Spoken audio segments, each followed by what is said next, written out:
Ao longo desse ano de 2021, a ANAP teve a alegria de registrar, de comemorar os seus 20 anos.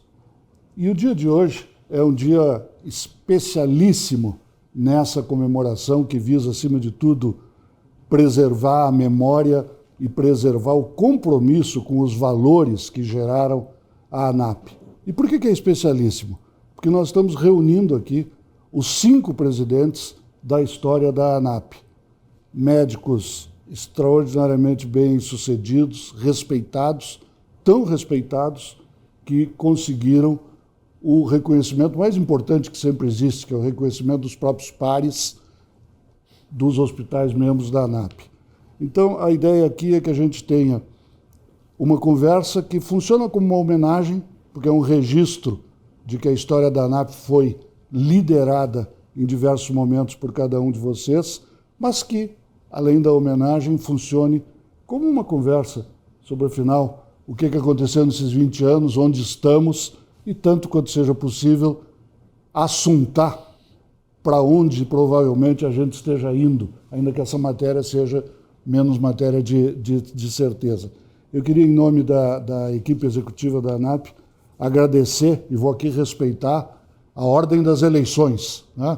O nosso primeiro eleito, que foi o primeiro presidente da ANAP, o Dr. Reinaldo André Brandt, a quem correspondeu liderar no período de 2001 a 2005.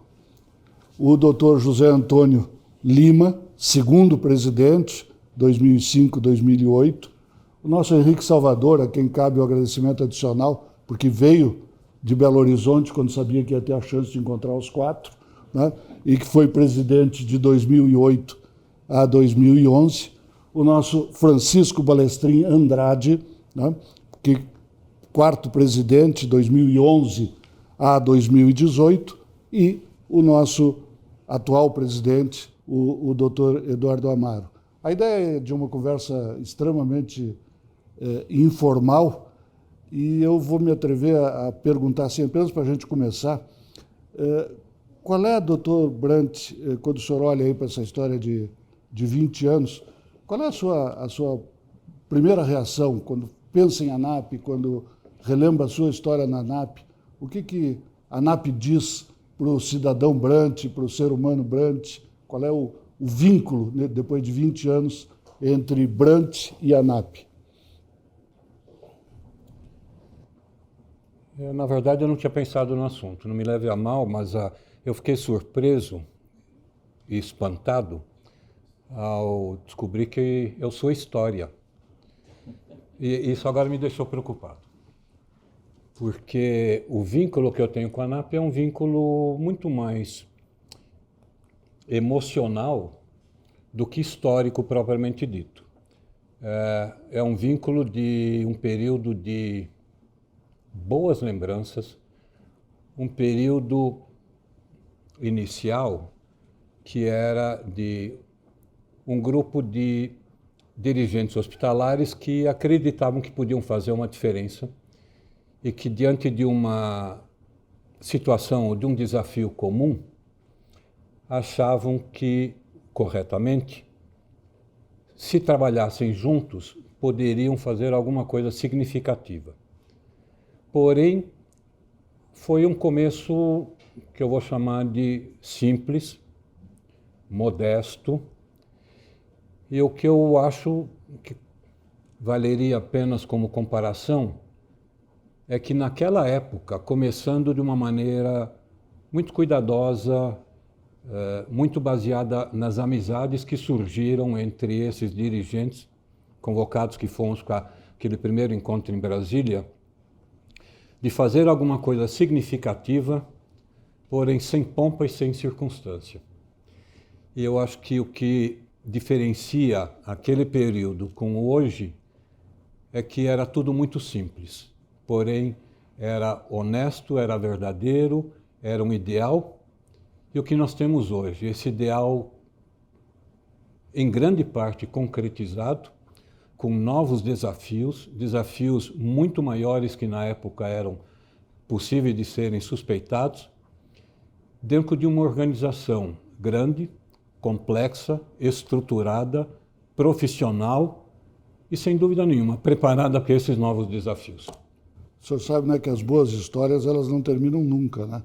Elas continuam até porque elas geram consequências permanentes, né? Então é nesse sentido que o amigo é história da boa. Espero, né? Doutor Lima. Pois é, a gente, fazendo a retrospectiva, a sensação eu acho que é essa mesmo, né? Bastante emocional, porque ela foi feita a partir de amizades, não é? E a gente acreditou num sonho que alguém trouxe à tona, né, de Brasília, a partir também de uma sensação de que de todos os hospitais tinham os mesmos desafios, as mesmas dificuldades. E realmente foi um momento bastante importante, eu acho que, para a saúde do Brasil, porque o trânsito que inicialmente aí foi dentro dos vários órgãos que foi aberto aí na primeira gestão aí do Brandt foi muito importante. Quando eu iniciei a minha gestão em 2008, eu não imaginava que a ANAP já tinha realmente uma frente bastante importante. Você tinha portas abertas, né, de órgãos, como eu falei, não só governamentais, como privados, enfim, e já tinha um reconhecimento muito interessante. Então, ali eu senti a responsabilidade do que a gente estava fazendo. E acredito, como o Reinaldo falou, crescemos bastante. Eu acho que o sonho inicial, a proposta inicial, ela foi realmente totalmente bem atendida. E sou bem sincero, eu não sei se nesse momento o sonho seria o mesmo, se a gente realmente tivesse que recomeçar. E foi bom, porque foi de um modo bastante simples e modesto, enfim, com bastante humildade que a gente traçou aí essa trajetória. O depoimento inicial do Dr. Lima, Dr. Henrique, permite levantar uma coisa interessante. A ANAP está sendo fundada hoje, digamos. E hoje está sendo feita a Carta de São Paulo. Em que a Carta de São Paulo seria essencialmente diferente dos objetivos da Carta de Brasília de 20 anos atrás? Qual seria o novo sonho? Bom, o que eu penso, né, Brito e demais amigos, né, colegas, né? Eu acho que em cada momento da história, em cada momento que a gente vive, a gente tem desafios, né?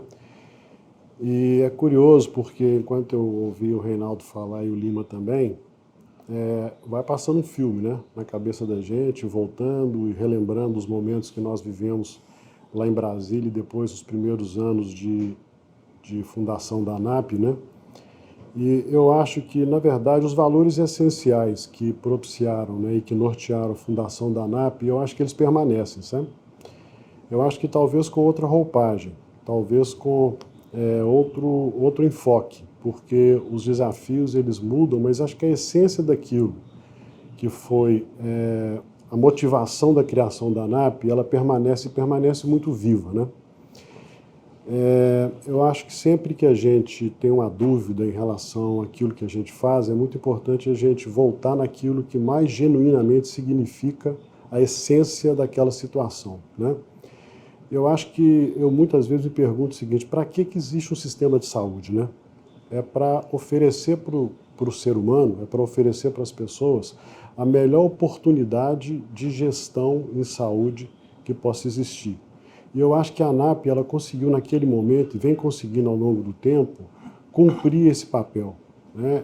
Nós, como prestadores de serviço, nós, como responsáveis pelas instituições aonde a coisa realmente acontece, que é onde a saúde é entregue, aonde as pessoas se dirigem quando têm suas aflições, quando elas precisam de um suporte, de um apoio, Eu acho que aquela reunião, né, que ocorreu em Brasília, aquele evento que ocorreu em Brasília em 2001, e aquela Carta de Brasília, e se a gente voltar na Carta de Brasília e ver o seu enunciado, eu acho que ela é muito contemporânea, sabe? Eu acho que ela está muito de acordo com os valores essenciais que devem nortear, na minha visão, um sistema de saúde hoje, um posicionamento de hospitais que pretendem realmente fazer a diferença na vida das pessoas, que pretendem focar em qualidade, em segurança da assistência, na essência da atividade para o qual existe o sistema de saúde.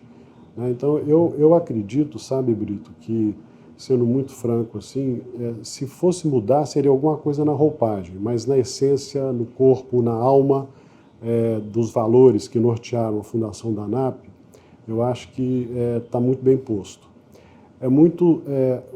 Voltando um pouco na fala do Lima, né, assim, é muito fácil hoje a gente olhar para a ANAP e ver no que ela se tornou, né? Uma instituição robusta, uma instituição relevante, uma instituição que realmente é muito importante para a saúde dos brasileiros. Mas as pessoas não imaginam as dificuldades que foram o início da ANAP, né? Como é que as primeiras reuniões ocorreram, os desafios para articular e colocar de pé uma associação com esses objetivos. Inicialmente a gente nem sabia se iria se fundar uma associação, não sei se vocês lembram disso, né? Entre maio e setembro discutiu-se, vamos fundar uma associação mesmo, ou seria mais uma associação? O que essa associação precisa ter diferente para não ser mais uma associação apenas de hospitais? E eu acho que, pelas articulações que foram feitas, e na época, né, lideradas pelo Reinaldo Brant, é muito importante a gente pontuar isso, né, as reuniões que ocorriam lá no Einstein, eu acho que se conseguiu colocar de pé num momento muito desafiador, que foi o momento da partida, né, o momento do início, princípios que até hoje a gente procura seguir, né? Então, respondendo a sua pergunta assim, muito objetivamente, eu acho que a roupagem pode ser um pouco diferente, mas a essência da Carta de Brasília, eu acho que ela continua muito, muito atual, sabe? Caríssimo doutor Balestrin, os valores continuam os mesmos e a roupagem poderia mudar.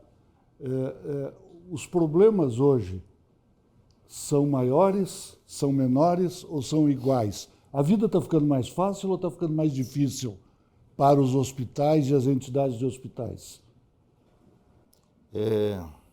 Eu só queria... A sua pergunta é ótima, como sempre, né? Vou ver o quanto que eu consigo enrolar para responder você. Mas eu queria dizer uma coisa, eu queria voltar à nossa fundação, porque eu acho que tem um aspecto fundamental que a gente não pode esquecer.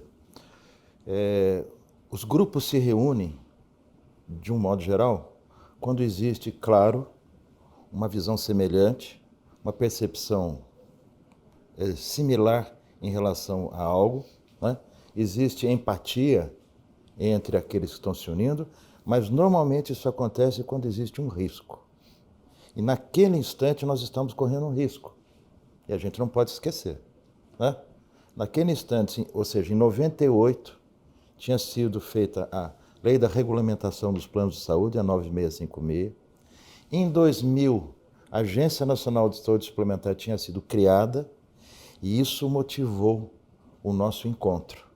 Porque pensamos o seguinte, bem, se o setor das operadoras de plano de saúde estão se organizando, estão se profissionalizando, estão trazendo para si parâmetros empresariais, nós temos que fazer o mesmo sob o risco de que, se nós não fizermos isso, nós vamos sucumbir. Então, esse aspecto é fundamental e a gente não pode esquecer, né?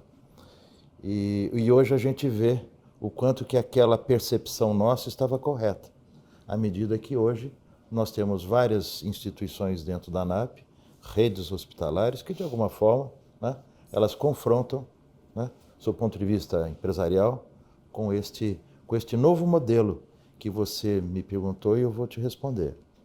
Tem outro aspecto, que se eu puder falar da Carta de Brasília, que foi um grande motivador nosso, a partir de então, que foi a generosidade.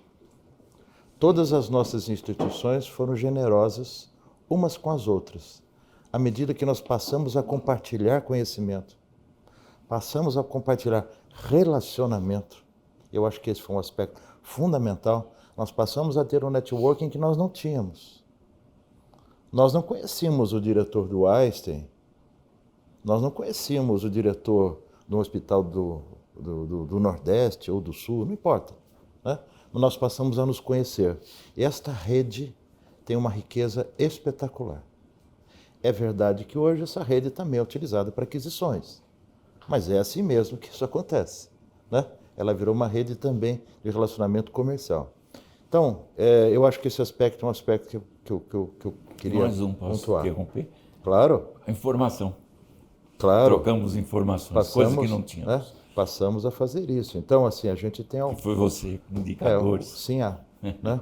O projeto SINA, ele tinha como duas finalidades. Uma, exatamente, o compartilhamento de informações, e o segundo, a possibilidade de nós nos compararmos com o mercado e, consequentemente, entrarmos no processo de acreditação.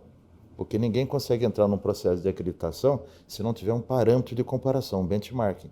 Então, isso foi fundamental para que a gente, né, evoluísse. O mercado hoje, eu diria para você, mutatis mutandis, respondendo objetivamente, eu não vou dizer que ele é igual, não vou dizer para você que ele é mais difícil, nem que ele é mais fácil. Mais fácil não é, com certeza, né? Mas o principal aspecto é que ele é diferente. Então, assim, esta diferença impõe várias coisas que nós já fizemos. Impõe modelos de governança que nós implantamos. Impõe sistema de compartilhamento de informações que nós implantamos. Impõe uma discussão de desfechos clínicos que nós já fazemos, né? Mas impõe, por outro lado, um processo todo de transformação digital e empresarial que eu não sei até onde a gente já avançou. Eu acho até que a gente seria, talvez, esse um dos aspectos que a gente possa levar em consideração. Então, assim, o mercado ele é diferente, né? E ele impõe alguns desafios que nós não tínhamos há 10 ou 15 anos atrás, né? Mas isso é a história, né? As sociedades elas vão evoluindo, assim como nós evoluímos, e os desafios eles vão ficando, digamos assim, mais poderosos, mais apetitosos, né? Então, esse aspecto é esse. Nós estamos mudando e estamos indo para um mercado diferente. O atual presidente é o nosso doutor Eduardo Amaro, e o fato de ser presidente hoje, né, coloca sobre as suas mãos a liderança de conviver com os desafios apetitosos do nosso Balestrin. Eles estão mais desafiadores ou mais apetitosos? Bom, quando a gente começa a ouvir a opinião de cada um dos presidentes da ANAP, uma coisa muito importante, essa associação hoje é uma associação muito representativa dentro do sistema de saúde, e ela tem uma história realmente brilhante. E uma coisa que sempre me chamou muito a atenção, eu acho que essa trajetória tão bonita que tem a ANAP, é importante a gente ressaltar que nunca existiu oposição. Sempre nós estamos... todos os presidentes que tiveram lá com seus respectivos conselhos, nunca teve oposição de outro grupo para a eleição, para isso. Então, é sempre uma sequência... O trabalho ele vem sempre uma sequência, todo mundo terminando um projeto anterior. Isso eu acho que é super importante. Com relação à atualidade, à dificuldade, a gente acaba esquecendo um pouquinho o passado, às vezes a dificuldade que a gente teve, a gente olha hoje o quanto é difícil. Agora, uma coisa é certa, tendo a ANAP congregando todos esses hospitais, fica menos difícil a nossa situação. Hoje, a ANAP, a representatividade da ANAP, os resultados que ela apresenta para o nosso setor, ela torna a nossa vida menos difícil. São tempos diferentes e cada tempo a gente vai encontrar os seus problemas. Agora, os desafios que a gente tem hoje também são muito grandes, mas com certeza a ANAP, através de toda a sua representatividade, de todo o seu trabalho, ela consegue amenizar um pouquinho as dificuldades dos associados. Eu acho que é isso, acho que é muito importante para o sistema de saúde a ANAP no contexto geral? Eu respeitei até agora a ordem das presidências, mas, por favor, a partir de agora não tem mais ordem nenhuma. Né? Não tem mais ordem nenhuma. A provocação que eu queria fazer é a seguinte. A ANAP foi fundada tendo como valor e objetivo muito a defesa da qualidade. Tá? Eu que sou o novato na entidade aqui, fico olhando e com a sensação de que na estrada do sistema de saúde do Brasil, todo mundo diz o destino é a qualidade, o objetivo tem que ser a qualidade. Mas quando a gente olha a sinalização que vem da legislação, que vem da regulação, as placas todas apontam a qualidade para o outro lado. As placas não estão viradas na direção da qualidade. Elas não estimulam a qualidade, elas não empurram na direção da qualidade. Então, eu fico muito com essa sensação de que a gente tem a qualidade como objetivo, essa é a estrada, mas que essa estrada, olhando para a regulamentação, olhando para a legislação, olhando para a remuneração, não está dizendo qualidade, qualidade, qualidade. Às vezes até parece o contrário, parece que aponta na direção contrária da qualidade. Isso é erro de novato? Como é que está o ambiente em favor da qualidade?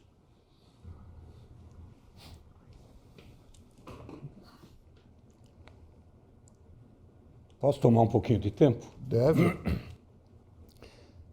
Eu acho que nós estamos no caminho certo. Nós, associados à ANAP. Em grande parte, a história da qualidade começou dentro do Einstein com aquele que foi meu grande amigo, infelizmente já falecido, Luiz Gastão Rosenfeld. Nós tínhamos reuniões terças-feiras à noite, ele e eu e mais um médico, Flávio Martins, junto com um engenheiro de qualidade da Ford, que era o irmão do Luiz Gastão, numa época em que a Ford trouxe ao Brasil, ou tentou trazer ao Brasil, a ideia da qualidade da Toyota. Com todos aqueles conceitos lá que não vem ao caso. Mas esse foi o começo, porque o Luiz Gastão queria instalar um sistema de garantia de qualidade em exames de laboratório. E foi assim que começou. Essa discussão rapidamente progrediu e acabou se trazendo para o ambiente hospitalar ISO 9000 para começar, depois viu que não servia, enfim. A coisa foi evoluindo até que um dos vice-presidentes na época, que é o Jair Idal, trouxe a ideia da acreditação para os hospitais e foi trazido para aqui entre nós uma consultoria da Joint Commission. E essa foi a história do começo da acreditação aqui no Brasil. E esse processo avançou muito rapidamente e essa ideia dentro da ANAP rapidamente avançou também. De modo que uma das premissas para fazer parte do grupo de associados seria ter uma acreditação. Isso desencadeou todo um processo de criação, inclusive, de agências de acreditação aqui. Então, o foco de ser acreditado significava preencher requisitos mínimos de qualidade. A acreditação não era um objetivo a ser atingido, era atingir um patamar mínimo a partir do qual esses hospitais se diferenciariam, como de fato se diferenciam, no meio hoje de quase 7.000 hospitais no país. Então, a ANAP continua sendo uma elite de entidades hospitalares que se diferencia por acreditar que, obedecendo determinados princípios, são o piso para uma série de atividades, garantirem, e eu acho que aqui é importante a gente colocar, que o objetivo não é a qualidade, mas é a qualidade para garantir aos seus pacientes o que há de melhor em termos de assistência médica hospitalar. Então, está na carta da ANAP que o objetivo não é a qualidade, é o objetivo da qualidade em benefício dos pacientes. E eu queria chamar a atenção exatamente com esse ponto, que ainda essa é uma meta a ser cumprida. A garantia de que tudo aquilo que nós estamos fazendo dentro do nosso sistema médico hospitalar é em benefício dos nossos pacientes. Isso está para ser comprovado. O projeto Sinhá que o Balestrin iniciou, eu queria chamar a atenção com uma segunda coisa. O foco no corpo clínico, que levou inclusive à publicação de um livro aqui pelo Henrique, são dois marcos fundamentais nessa trajetória. E eu acho que falta cumprir uma etapa muito importante nessa trajetória. É nós termos os dados suficientes e adequados para garantir que tudo aquilo que nós fazemos é em benefício do paciente. Porque muitas vezes aparentemente não é ou pode não ser. O que eu quero dizer é o seguinte, naquela época, 1990, tá? Existia um foco muito grande na qualidade pela tecnologia. Hoje, tecnologia é piso. Hoje, tecnologia deixou de ser aquela medida mais importante de comparação e de diferenciação. Falta hoje nós comprovarmos que estamos usando adequadamente a tecnologia disponível em benefício dos pacientes, pela valorização das pessoas, pela valorização do corpo clínico, do corpo técnico, do corpo que faz o atendimento e de todos aqueles que dão suporte àqueles que atendem. Esse universo, eu acho que tem que ser melhor explorado no bom sentido, explorado no sentido de conhecermos melhor o que fazemos. Hoje, muitas das nossas associadas estão focadas na formação da sua mão de obra, assim chamada mão de obra, dos seus colaboradores. Por quê? Porque percebem que existe uma diferença muito grande na qualidade daqueles que vão trabalhar nas nossas instalações. Então, muitas das unidades hoje percebem a necessidade de criar os seus recursos humanos dentro da sua cultura, dentro da sua diferenciação dentro do mercado. Isso traz uma riqueza gigantesca em termos de possibilidade de levar efetivamente adiante o que a Carta de Brasília diz e que falta ainda provar. Eu queria fazer um comentário, viu, Reinaldo, em cima disso que você colocou agora, que é o seguinte: as coisas às vezes acontecem rapidamente e a gente esquece, né? Mas é importante a gente relembrar. A ANAP foi fundada numa época em que a qualidade estava associada muito mais à percepção não objetiva de alguns parâmetros que diziam o seguinte: eu vou no hospital X porque ele é melhor, eu vou no hospital Y porque ele é melhor do que o outro. O que é um grande serviço que a ANAP trouxe para o sistema?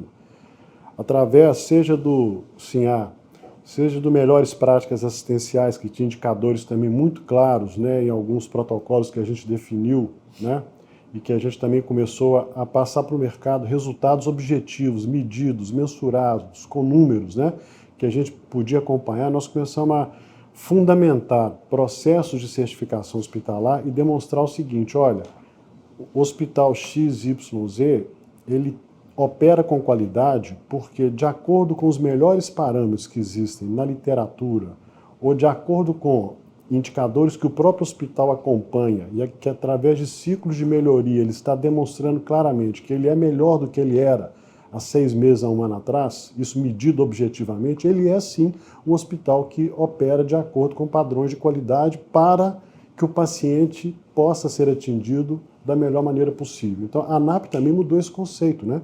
No momento que ela começou a acompanhar informações, a transformar, né, um sistema, um setor que não tinha como tornar tangível parâmetros, indicadores de qualidade, ela começou a mudar um pouco da cultura do que se fazia também nos hospitais brasileiros.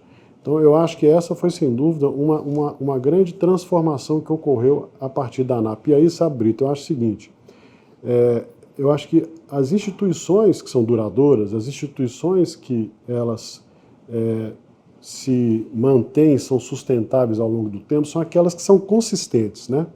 Então, independente de para onde a regulação aponta, eu acho que fazer aquilo que é o certo, aquilo que é correto, acompanhar aquilo, medir o que você está fazendo e demonstrar claramente para o seu público interno e externo que você tem parâmetros que estão de acordo com as melhores práticas que existem, isto talvez seja uma das forças mais sustentáveis para as organizações. Se a ANAP conseguir continuar seguindo nessa trajetória, cada vez mais tornar tangível para o paciente, para o médico, para o público interno, né, o valor que ela está gerando para o mercado, para o setor como um todo, eu acho que nós temos uma pauta importante a seguir aí, dentro da associação. Sabe? Você sabe que eu acho que a questão da qualidade é uma questão fundamental e eu acho que a mentalidade das pessoas que compõem, os hospitais que compõem a ANAP, é uma ambição a qualidade. A gente está sempre à procura de cada vez melhor os indicadores. Nós não temos nada que comparar muitas vezes, não estamos comparando, mas é uma ambição do gestor hospitalar a qualidade dentro da tua instituição. Eu acho isso fundamental. E conforme o Henrique falou, essas instituições é que vão ter perenidade. É gozado que cada um vai falando uma coisa e você vai associando. Hoje, você tem a tecnologia junto com o recurso humano. Teve uma época que a tecnologia era muito mais importante do que a formação do corpo clínico. Hoje, ele já está mudando isso, sabe? Essa parte da formação do corpo clínico, de recursos humanos, é que vai fazendo a diferença, junto com a tecnologia.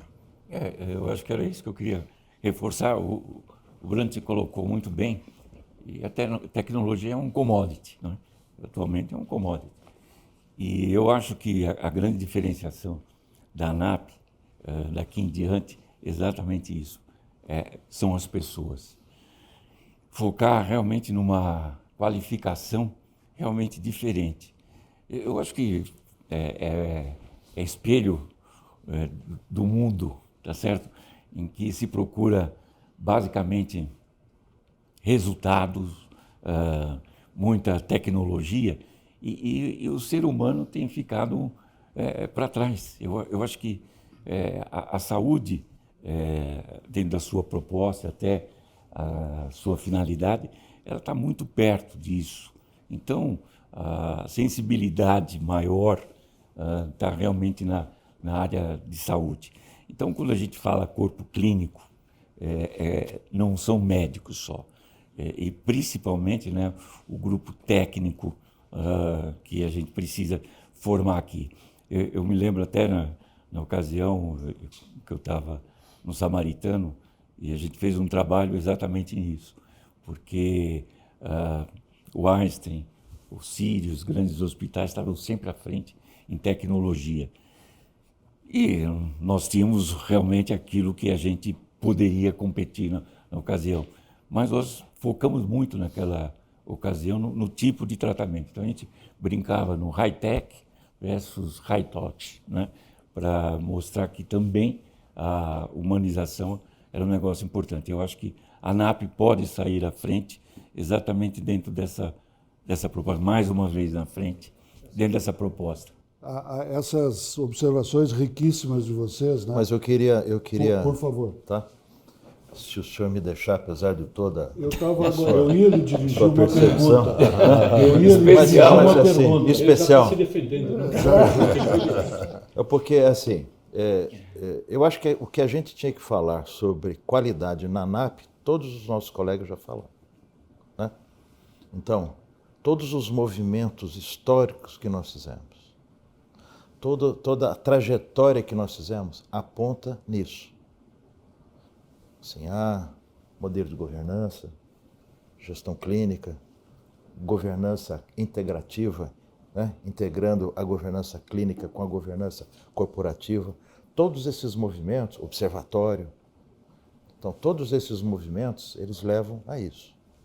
Mas eu queria fazer uma digressão, Brito, só assim, sempre com a sua picardia, eu acabo também ficando de alguma forma bem à vontade aqui para colocar, porque você nos estimula a colocar aspectos históricos, principalmente pelo seu passado jornalístico, que sabe muito bem como nos cutucar. Mas eu queria voltar à Carta de Brasília.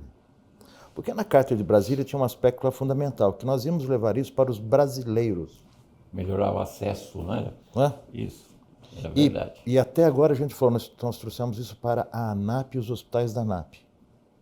Então, como fazer para que isso seja realmente um bem distribuído para os brasileiros, que é diferente.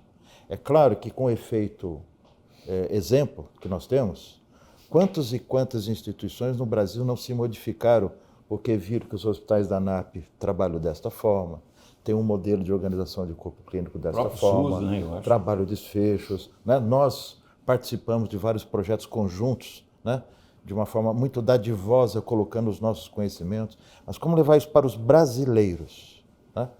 E até bem pouco tempo atrás, e você é um homem que tem passado político, eu sempre fico me perguntando, por que nas vésperas das eleições, todo mundo fala saúde com a boca cheia? E uma vez terminada a eleição, todo mundo se cala sobre saúde, né? E nós hoje estamos vivendo um momento histórico no nosso país, no mundo como um todo, e a gente viu o quanto a saúde foi penalizada, né? O que acontece? Porque nós não temos um trabalho de empoderamento do cidadão brasileiro naquilo que ele precisa reconhecer como valor intrínseco à civilidade dele, que é a saúde. Daí, eu pulo 15 anos e vou para o livro branco. Porque é exatamente aí, eu me lembro, proposta número 8 do livro branco, nós propugnamos que seja criada uma agência nacional de qualidade.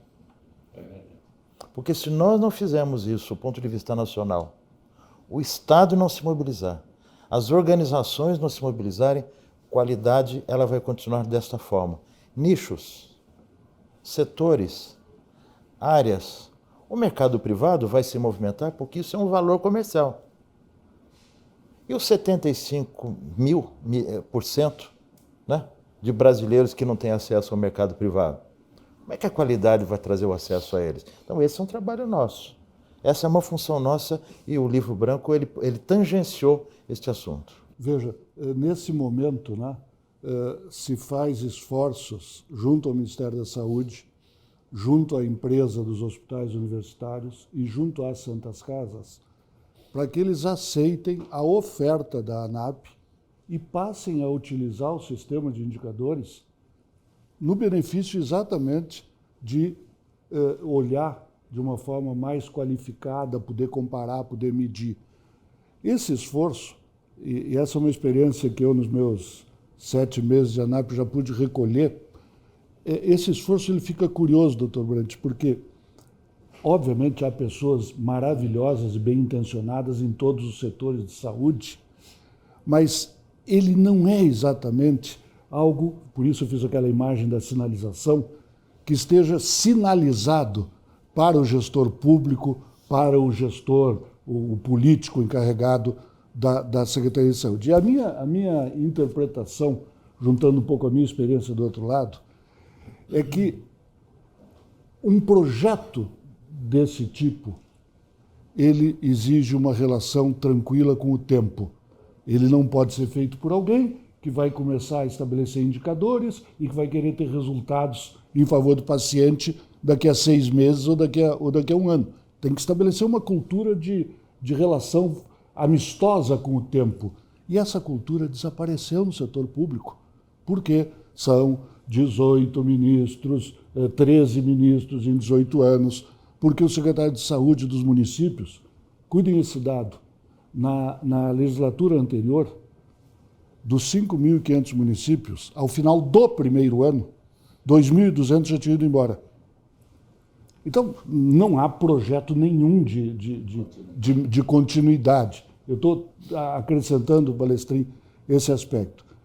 Queria provocar agora o seguinte, naquela outra rodada se falou muito de uma redimensionamento, digamos, da tecnologia a partir da provocação do Dr. Brant, como algo disponível, commodity, vamos olhar mais para as pessoas. Isso gera 2 possíveis enfoques que eu gostaria de provocar vocês. Um foi aqui referido à falta de qualificação técnica ou a necessidade de uma melhor qualificação técnica. Estamos formando mal a média dos médicos, a média dos profissionais de saúde? Esse é um aspecto que eu queria colocar em discussão. E outro aspecto é, não importa o quão tecnicamente bem eles estejam sendo formados, eles estão sendo empaticamente formados como seria necessário? eles estão se voltando para essa relação, que também é uma palavra que foi citada aqui, de um exercício mais empático da relação com os pacientes, da relação do hospital com os próprios profissionais? Capacitação técnica e empatia, como andamos? Eu posso me aventurar, posso? Deve. O que eu acho, sabe, ô Brito? Eu acho assim, para você mobilizar as pessoas, eu acho que elas têm que, no trabalho, identificar em quem está puxando o fio condutor, que acho que deve ser a organização, valores que genuinamente mereçam ser seguidos, né? Vou te falar, vou explicar um pouco mais o que eu penso a esse respeito, né? Eu acho que as organizações que realmente se posicionam em favor do paciente, cujas lideranças realmente dão exemplo, que em momentos de dificuldade, em momentos de crise, elas efetivamente estão ao lado das pessoas e ao lado da população, eu acho que essas organizações elas têm mais chance de trabalhar a empatia das pessoas, né? Onde o áudio bate com o vídeo, o tico bate com o teco, né? O discurso bate com a prática. Então, enquanto instituição, eu acho que é um desafio para a ANAP conseguir fazer isso. Aí eu vou remeter a uma situação que nós vivemos agora recentemente, que eu acho que até lá no conselho da ANAP, né, Eduardo, nós andamos conversando numa certa fase, que foi o seguinte: o quão algumas instituições que compõem a ANAP estiveram ao lado da população no momento da pandemia, né? O quão algumas instituições que são líderes dentro da ANAP, elas, por exemplo, mesmo não atendendo pacientes do SUS, ofereceram estruturas para isso. Estiveram juntas na formação de hospitais de campanha, no desenvolvimento de insumos que foram tão importantes para atender as pessoas e os pacientes durante a pandemia.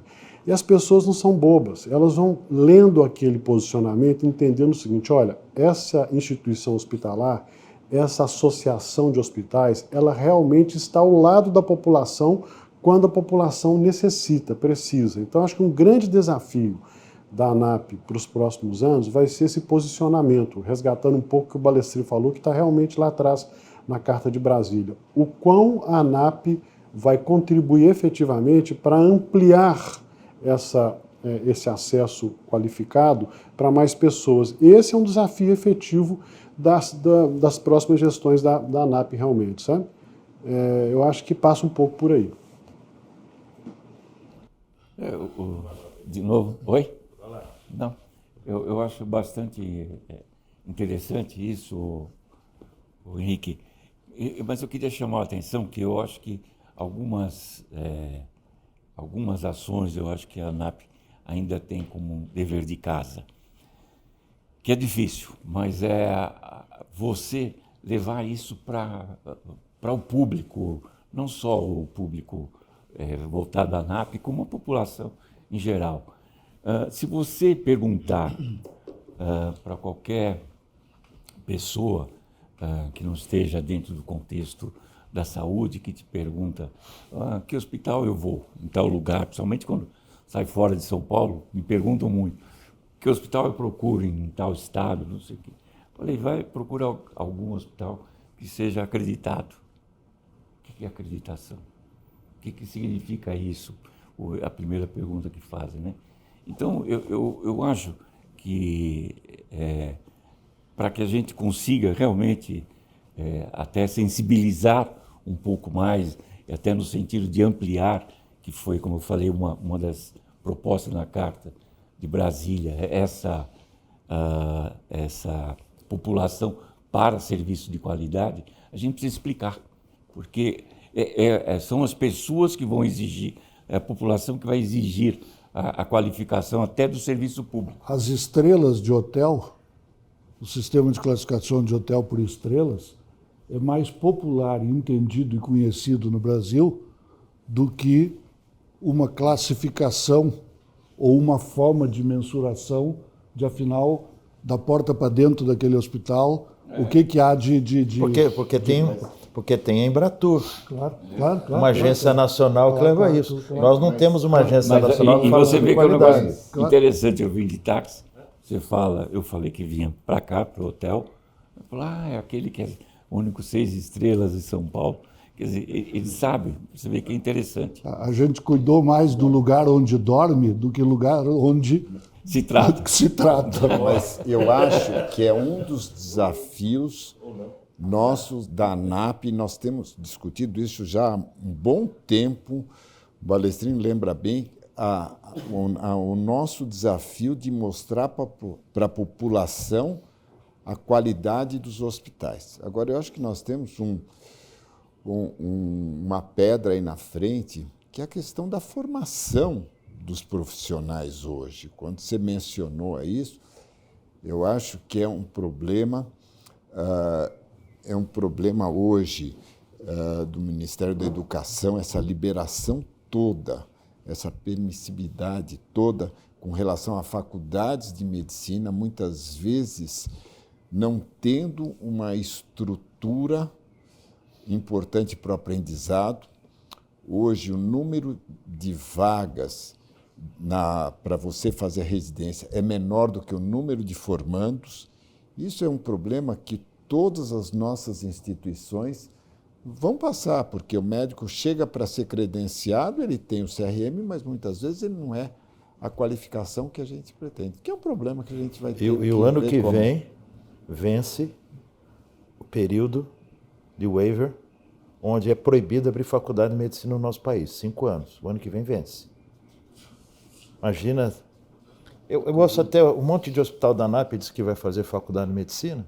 Seria ótimo que fizesse, porque aí nós teríamos garantias suficientes que lá, com certeza, existirá uma grande faculdade de medicina. Mas eu só queria fazer dar um pitaco aqui naquilo que o Henrique colocou, que assim, e tentando unir aquilo que você perguntou na origem da sua pergunta, tecnologia versus empatia.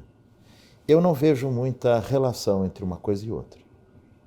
Eu acho que empatia assim, é uma coisa que a gente tem como vocação.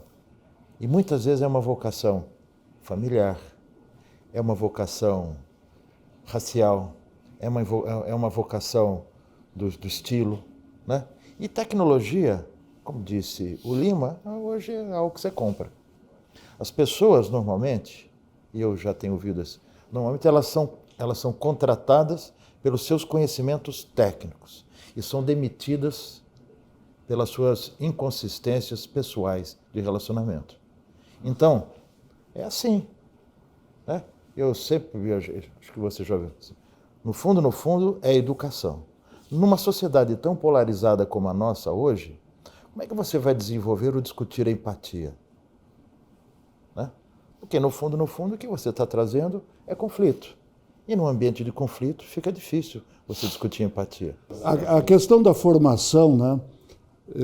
Aparentemente o debate brasileiro é assim, nós precisamos formar mais médicos, mais enfermeiros para poder levar aos rincões do Brasil. Então, não é possível preservar essa atividade como uma atividade só de poucos, porque isso vai torná-la concentrada, cara. Então, precisamos ampliar. E o outro argumento diz, olha, não adianta ampliar se o resultado da ampliação não tiver um mínimo de competência. Esse é o choque político e estratégico que a gente vive no Brasil, que foi muito bem personificado em algumas propostas de políticas públicas. Para onde vai isso? Como fazer com isso, doutor Brant? Eu acho que nós temos aqui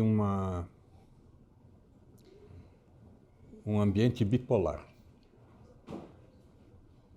com muitas coisas nesse país psiquiatricamente rotulável, e eu não quero entrar em detalhes, mas a bipolaridade é mais ou menos agora nesse aspecto seguinte: dentro das unidades hospitalares, sem dúvida nenhuma, a solidariedade e a manifestação da empatia foram exacerbadas inclusive ao ponto do burnout de muitas dessas pessoas que ultrapassaram seus limites de capacidade de atendimento e até de empatia. O outro lado dessa história, você mencionou a questão do sistema público ou daqueles dos dirigentes ou responsáveis por, do ponto de vista público, atender ou politicamente se envolverem e que metade caiu fora no primeiro ano. Eu queria estender essa bipolaridade para aqueles que, dentro do sistema suplementar, que é o sistema que sustenta as nossas entidades, 75% dos compradores desse sistema são as empresas. E as empresas se comportam de uma maneira que não é diferente do sistema público nesse sentido. Você, muito dificilmente, quase que excepcionalmente, vai encontrar profissionais na área de relações humanas, dentro das empresas, interessados ou envolvidos em promover a saúde dos seus colaboradores. O único drive, a única motivação do ponto de vista de decidir com relação a manter o sistema suplementar para os ditos benefícios é o custo. Então, existe uma distância gigantesca entre o que nós estamos falando do ambiente intra-hospitalar, de empatia, de solidariedade, de qualidade, de envolvimento, enfim, tudo isso que vocês mencionaram, com o outro lado da porta, do lado da rua, que é de quem está comprando o serviço, seja público, seja privado, que é custo, tá? Que é despersonalizado, que deixa de ter esses valores que nós estamos aqui defendendo. O Balestrin falou, levar aos brasileiros, tá? Nós não conseguimos levar a mensagem de ter a preocupação de empresas ou de políticos ou secretários de saúde a se envolverem em toda a questão do diagnóstico precoce, da prevenção, da utilização adequada de recursos que são finitos e poucos, tá? Então, essa bipolaridade, eu acho que é o que caracteriza este momento. E a pandemia talvez tenha exacerbado essa distância em que existe entre um ambiente e o outro. Mas eu acho que mostrou, e aí sim, vai de encontro ao que o Henrique falou, mostrou a interdependência entre nós. Mostrou que nós dependemos uns dos outros e por isso que o setor privado foi acudir o setor público da forma tão meritória e maravilhosa como foi. Porque percebemos que tínhamos essa interdependência e isso gera todo o resto. Eu fui governador do Rio Grande do Sul e eu não lembro de, tendo feito milhares de reuniões com prefeitos, ter recebido de um único prefeito, uma única vez, o seguinte pedido. Disse, olha, eu estou muito preocupado em melhorar a saúde básica da população e eu estou aqui lhe trazendo um programa para a gente fazer uma promoção de saúde em seguinte sentido, ou fazer uma prevenção no seguinte sentido, ou me ajuda a conseguir mais equipe de saúde de família. Na política, a saúde só tem valor se tiver tijolo junto. A política não conseguiu entender que, eu dizia, sempre brincando, não se inaugura. Vocês já ouviram da cerimônia de inauguração de uma equipe de saúde e família? Vocês já ouviram falar da cerimônia de inauguração de um grande programa de qualificação de profissionais numa cidade? Não, a inauguração no Brasil ela tem que ter fita e tijolo. Mas, Brito, posso fazer um comentário em cima disso? Não é esse, então, uma grande oportunidade para a ANAP? Se lá atrás, em 2001, os desafios não eram aqueles e a ANAP não foi tão importante para o sistema de saúde brasileiro, para poder fazer uma construção que hoje é reconhecida por todos como tendo sido tão importante, se nós temos esse diagnóstico, se nós sabemos que hoje, né?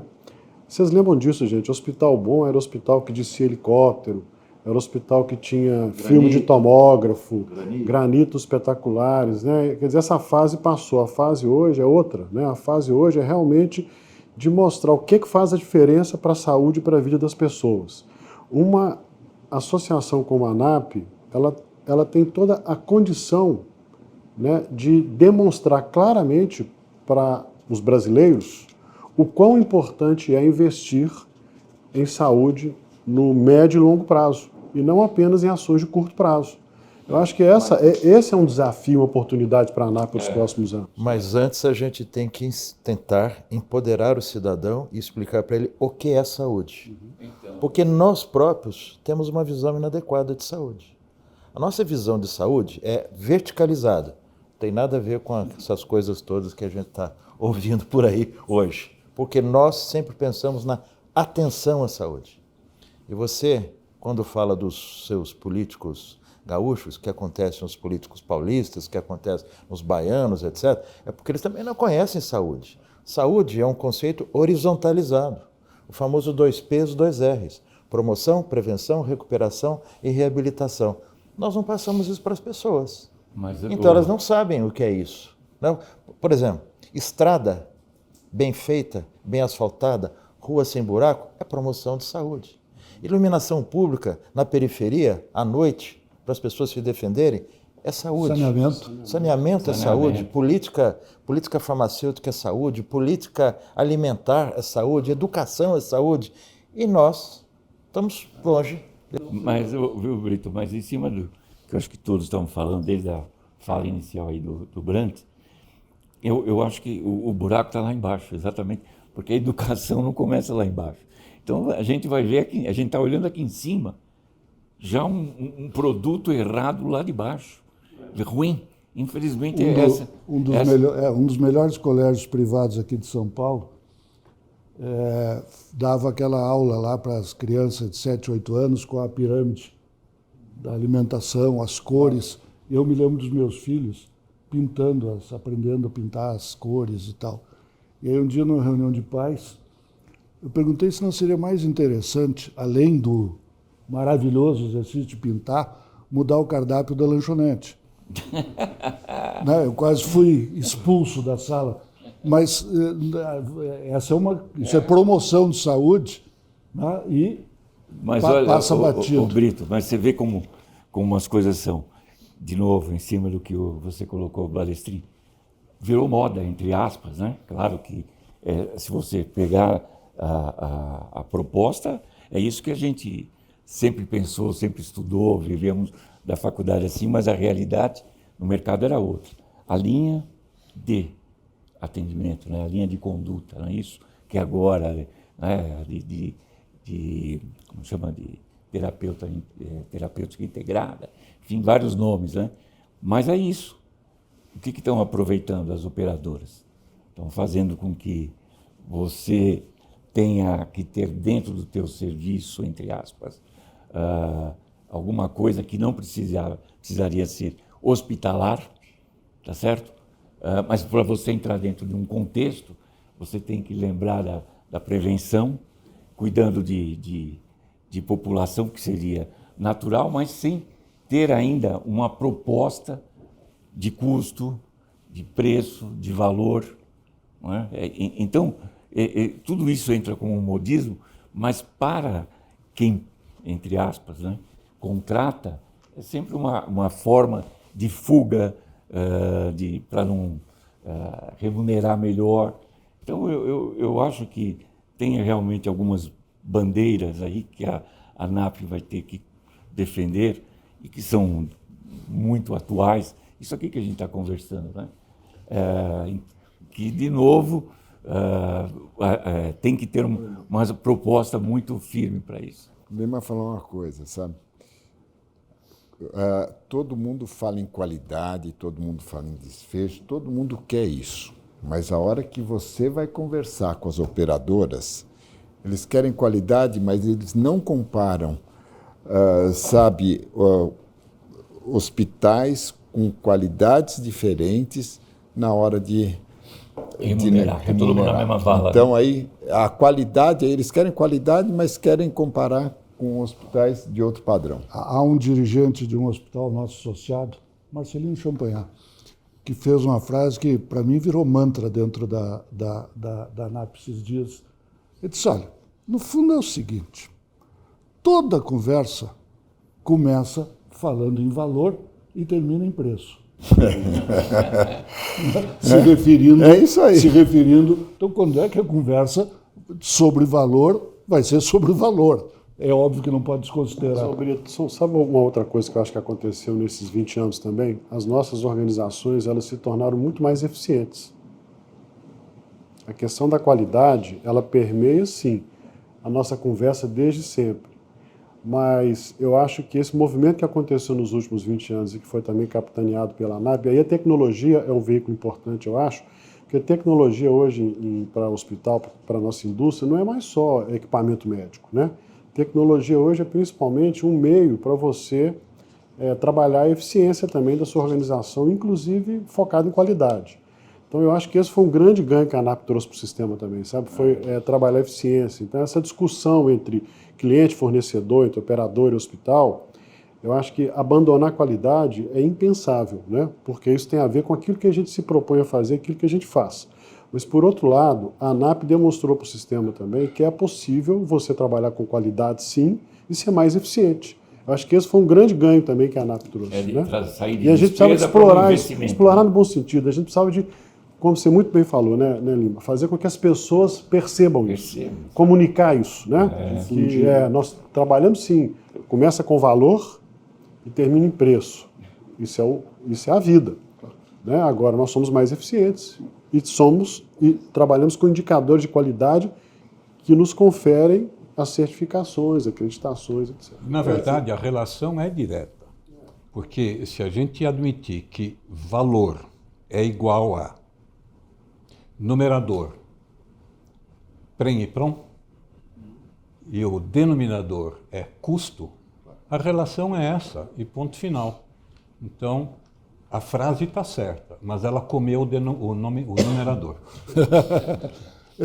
Há 20 anos, quando foi fundada a ANAP, a ideia do que era um hospital, né, ela era um pouco confundida com aquilo que acontecia dentro de um prédio. O hospital estava naquele prédio e lá era o hospital. Né? Há um hospital novo sendo gerado nesse momento, em que uma parte dele até funciona dentro do prédio do hospital, mas que crescentemente passa a funcionar fora do hospital. A entidade hospital, o funcionamento do hospital, olhando de 20 anos para cá e olhando para frente, ela está sendo repensada no sentido aí de clínicas fora do prédio do hospital, de serviços e preocupações fora do prédio do hospital. Como é que vocês veem o hospital? Né? Nós trazemos essa discussão há muitos anos. Né? Nós fizemos um CONAP discutindo isso, o futuro do hospital, o hospital do futuro. E já naquele instante, né, trouxemos os autores de um trabalho espetacular que havia sido feito em Barcelona. E lá eles nos mostraram que o hospital moderno é aquele hospital sem paredes. Eu só vou dar o kick-off inicial aqui. É o hospital sem paredes. É o hospital que é hub. O hospital que tem todas as outras unidades ligadas a ele. Medicina primária, medicina secundária. Ele enquanto centro desse hub. Né? Home care. Né? Dentro exatamente dessa visão. 2 P's, 2 R's. Da região. Né? Regional. E nós estamos caminhando bem nessa direção? Não, eu estou dizendo Eu acho que essa... nós já passamos até dessa fase. Eu também acho. Nós já estamos com o hospital nas nuvens. Porque é o Somos hospital nefelibatas. virtual. Quer dizer, além das unidades satélites, como o Chico bem mencionou, nós já estamos numa outra fase. Que às vezes está aqui o hospital, né? Tá? A quantidade, a proporção de pessoas que foram buscar consultas e orientação por telemedicina, hoje supera em 10 vezes a procura de uma unidade de primeiro atendimento. Então, a velocidade com que esta tecnologia levou a mudança, a transformação, é brutal. E, novamente, vamos falar agora em formação de pessoal. É toda uma geração diferente de profissionais que tem que estar capacitada e adequadamente capacitada e conhecer os limites desse tipo de atendimento, que é o que as pessoas estão buscando, pela praticidade. evidentemente com seus riscos. Então, o conhecimento dos limites e a capacitação desses profissionais hoje é algo que passou a ser essencial. Eu vou colocar um dedinho a mais nessa questão, onde talvez a ANAP pode intervir, não sei até onde, que é o seguinte: se o prontuário do paciente é propriedade do paciente, nós temos hoje a questão do prontuário eletrônico, que é diferente de instituição com instituição. E os prontuários eletrônicos das várias instituições não se conversam. Então esse é um desafio que eu acho que é interessante a ANAP trazer para a mesa de debate, porque, teoricamente, cada uma das pessoas deveria ter o direito da intercambiabilidade do seu prontuário eletrônico. Reinaldo, proposta 12 do livro branco da ANAP de 2014, né? Interoperabilidade e intercambiabilidade. E nós estamos cada vez mais longe disso. Agora, vejam da ironia das sinalizações, né? Só para pegar esses dois últimos temas. Nesse momento, o trabalho de advocacy, não só da ANAP, mas de outras entidades, Cindy Hospital, se volta para duas discussões no Congresso. Uma, a regulamentação da telemedicina, que funciona com autorização provisória, para o pós-pandemia. E aí a grande questão é a exigência de que a telemedicina só se dê na primeira consulta se houver um médico ao lado do paciente que vai ser atendido por telemedicina. Prontuário eletrônico único. Projeto já aprovado no Senado, estabelecendo que haverá um único prontuário eletrônico, onde constarão todas as consultas, exames, prescrições, vacinação, internação, etc., etc., nas mãos do Estado brasileiro. Que é uma garantia absoluta de que levará 80 anos. Nenhum país conseguiu até hoje. Claro, né? 80 anos. Então vejam que Não existe. estão aqui Imagina 5... deixar os nossos dados nas mãos. Não, imagina a licitação. Bem, Eu já mudava de país. da minha lista aqui mental de provocações, né, faltou uma, sem prejuízo de a gente seguir conversando, mas que eu queria provocar um pouco vocês. O hospital, especialmente quando a gente olha para alguns exemplos extraordinários fora do país, isso vem muito, acho que, da coisa americana, é também identificado como o lugar onde nasce ou onde acontece grande parte da melhor inovação, da melhor pesquisa, né? Da melhor ciência. A pandemia mostrou a enorme fragilidade brasileira em termos de inovação, o que não é um fato novo, ele só reafirmou. Como os amigos veem, né, o andar dos hospitais brasileiros na direção da inovação, na direção de contribuir com o país em termos de a gente se tornar menos dependente, eu não digo independente, menos dependente em matéria de inovação, especialmente no campo da saúde? Eu vejo com muito otimismo. Nós temos aí uma geração que está vindo com pessoas, jovens no caso, extremamente capacitadas e voltadas sim para a inovação, com boas ideias, muitas das quais evidentemente não vão levar a coisa alguma, porque é assim que funciona, mas eu vejo muitos hospitais, muitas instituições investindo nisso, investindo nessas pessoas, investindo nessas ideias e investindo em instalações para que essas ideias possam ser formuladas, testadas e, até certo ponto, instituídas. Então, nesse aspecto, eu acho que existe um avanço muito grande, particularmente graças a toda uma geração jovem que está vindo aí com um tanque cheio, com muito embalo e com muita vontade de fazer. E eu acho que essa molecada vai fazer e já está começando a fazer. É só tirar delas a ambição de todas quererem ser unicórnio, ou seja, valerem mais que $1 bilhão. Tirando isso, Algumas serão. Algumas serão, e essas serão muito úteis, inclusive brasileiras. Eu concordo com o Reinaldo e vejo assim, várias instituições trabalhando nisso e de uma forma muito valorosa. Eu também sou muito otimista em relação a isso. Eu queria fazer um comentário a respeito disso também, que é o seguinte. Na verdade, algumas instituições da ANAP sempre foram mais inovadoras, né? Porque talvez elas tenham desenvolvido estruturas para poder permitir uma atuação mais inovadora. Existe uma jornada da inovação que muitos hospitais estão trilhando, muitas organizações no Brasil e no mundo, não é apenas na área hospitalar. Então, eu acho que provocar isso, criar estruturas que permitam que isso aconteça, também é papel das instituições, é papel da ANAP, entendeu? É fomentar alguma coisa que possa ser um fio condutor mesmo para estimular a inovação na ANAP e nas associadas. Acho que esse é um outro desafio também para os próximos anos, sem dúvida alguma. Nós recentemente criamos, né, um grupo permanente de ensino e pesquisa, para exatamente passar a congregar de forma permanente a troca de experiências, a integração, o networking. Acho que a gente, graças aí à experiência e a competência dos nossos presidentes, conseguiu, obviamente, não percorrer todos os temas, mas fizemos um bom passeio, né, pelos principais temas, pelos valores que a ANAP defende e principalmente pelos apetitosos desafios que a gente tem.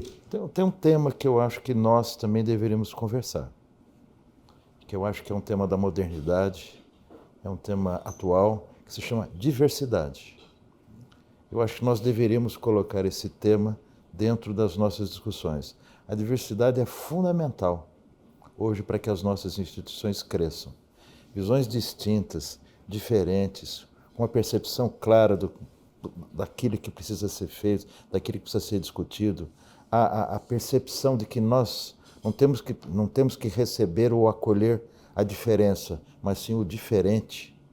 Isso é fundamental, acho que para que nós possamos evoluir nessa década. Então, acho que é um tema que seria interessante que a ANAP também, de alguma forma, se envolvesse e, eventualmente, que a gente tivesse aqui como um tema nosso. Bem, eu ia, se concordarem, eu ia pedir que cada um fizesse uma chamada manifestação final, né? Muito sobre, aí olhando para os próximos 20 anos, até o nosso encontro, que já fica marcado para 28 de outubro de 2041. Isso é uma promessa? É uma certeza, é uma certeza. Você não fica chateado se eu não tiver aqui. Precisa ver em qual hospital vai ser essa. Aí nós vamos mudar de hotel para hospital. Aí vamos conseguir o que queríamos. É muito simples. Se eu estiver aqui nesse encontro, já é a prova de um sucesso incrível do desenvolvimento. Mas a brincadeira é para agradecer e pedir, por favor, que cada um faça aí a chamada manifestação final. Olhando lá para frente. Olha, Brito, vou te falar uma coisa. Foi difícil a gente imaginar a ANAP, né, quando se iniciou, e não imaginava que o crescimento fosse tão grande. Sabia, claro, que ia se desenvolver, porque realmente faltava uma liderança de mercado que se falasse algo diferente do que naquele momento as pessoas ou as entidades, né, hospitalares, enfim, o setor da saúde buscava. E a ANAP realmente trouxe dentro da proposta da sua carta de Brasília, mostrando que era um outro foco. E foi, para mim, bastante gratificante estar aqui hoje ouvindo aí os mais recentes e o atual, né? Ouvindo falar vocês também que está aí dentro da atualidade da assistência à saúde. Eu agora devo estar como o Brant, só trabalho em conselhos, né? Na nossa cidade a gente vai para conselhos. Então eu estou em 6 conselhos, para você ter uma ideia. Não, quase nem saio mesmo de casa A última vez que eu saí quase foi para me tratar de Covid, né? Mas é brilhante ver isso daí. Então, tentar ver a ANAP para frente o que vai acontecer, ou enfim, no contexto da saúde, eu acho difícil. Mas uma certeza de que a ANAP, dentro da sua proposta, como falou, de valores, ela vai continuar sempre muito forte, sempre atualizada e realmente criando sua trajetória muito, muito forte, tá? E representativa do setor de saúde. Balestrinho. Bem, eu acho que eu já coloquei uma temática, né, que eu acho que a gente vai ter que discutir. Mas, de qualquer forma, finalizando essa nossa conversa, primeiro agradecendo todos vocês aqui, a generosidade de estarmos juntos, né? De estarmos juntos, estou agradecendo a todos, não estou agradecendo a ninguém em particular, né? A generosidade de nós estarmos aqui juntos, né? E de estarmos podendo participar dessa discussão, né? Cada um de nós trazendo suas experiências, seus processos de vida, as suas visões e, claro, cada um dentro do seu contexto, botando uma pedra, né, preciosa dentro dessa joia que, na minha opinião, se chama ANAP. Porque certa feita me perguntaram, se a ANAP não existia, ou não existisse, o que é que deveria ser feito? Eu falei, deveria ser criada uma ANAP. É exatamente isso que a gente tem que ter, né?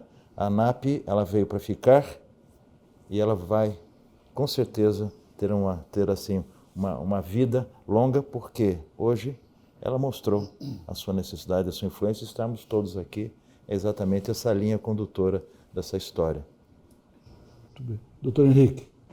Em primeiro lugar, né, um prazer muito grande nessa conversa que nós tivemos aqui, porque através dela a gente vai relembrando, né, momentos importantes, né, que nós vivemos e também projetando, né, possibilidades futuras, né. Eu acho que cada um de nós aqui serviu e representou um grupo de pessoas que acreditavam em alguma coisa diferente, né.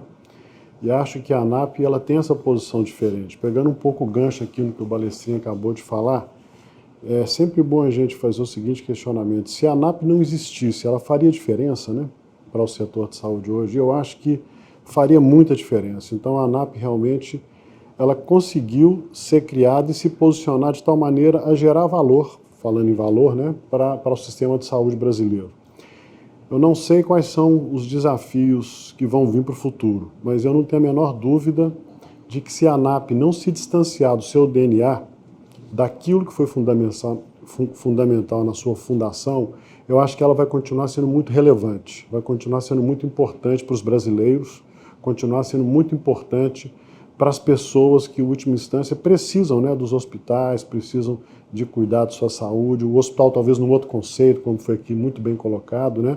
Mas eu não tenho a menor dúvida de que a ANAP vai se posicionar sempre como uma instituição relevante. Doutor Brant,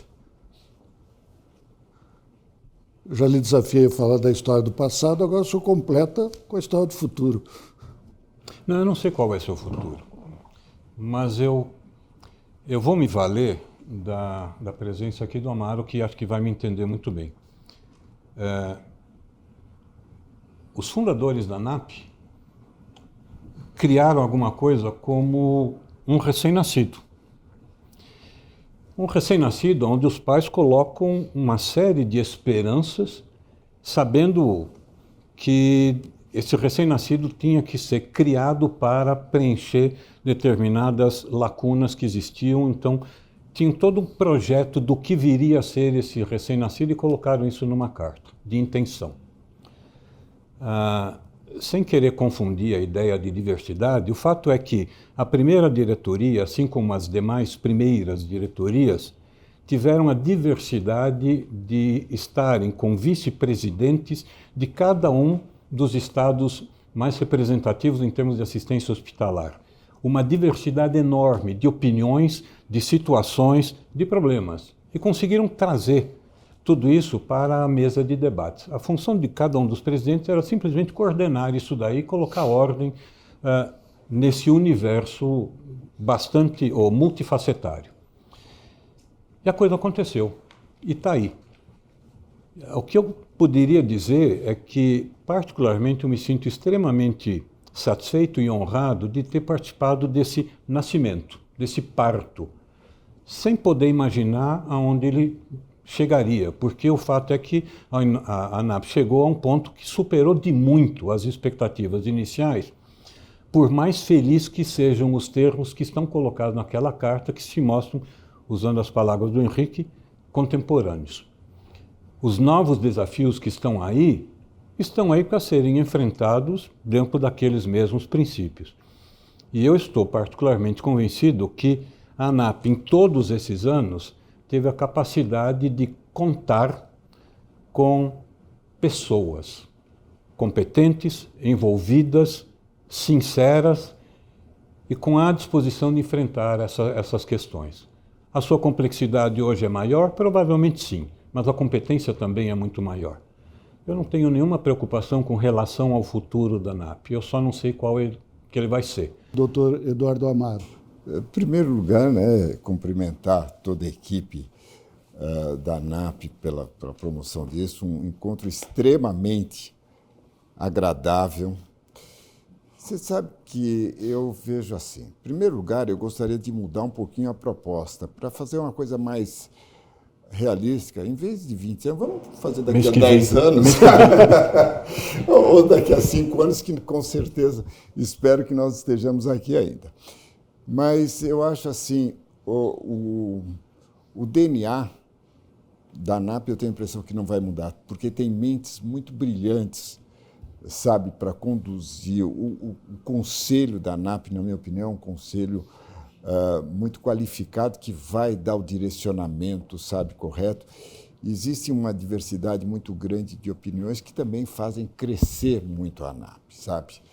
Eu acho que hoje a ANAP ela é muito representativa e eu tenho a convicção que daqui a 5, 10, 15 anos ela vai continuar tendo essa mesma, vai aumentar essa representatividade e nós vamos cada vez mais conseguir atingir os nossos objetivos, esse de conseguir propagar muito mais para a população, mostrar mais os indicadores de qualidade em que hoje um usuário de um plano de saúde, ele vai em um determinado local pela fama, mas provavelmente no dia de amanhã ele vai olhar um caderninho e falar, olha, esses indicadores aqui de infecção de determinado hospital para um outro hospital.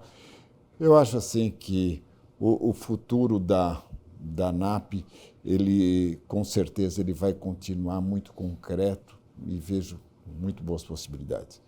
Queria também te parabenizar pela condução, você brilhante aí nessa condução e reunindo assim um grupo assim. Foi uma manhã muito, muito especial. Agradecer a todos aqui, né, que estiveram aí presentes. E a ANAP só chegou aqui porque lá atrás pegaram todos esses presidentes em que souberam levar cada vez mais, tá? Bem, muito obrigado a todos e ficamos então com um encontro marcado daqui a 20 anos, sem o prejuízo de algumas convocações extraordinárias no decorrer do tempo. Obrigado.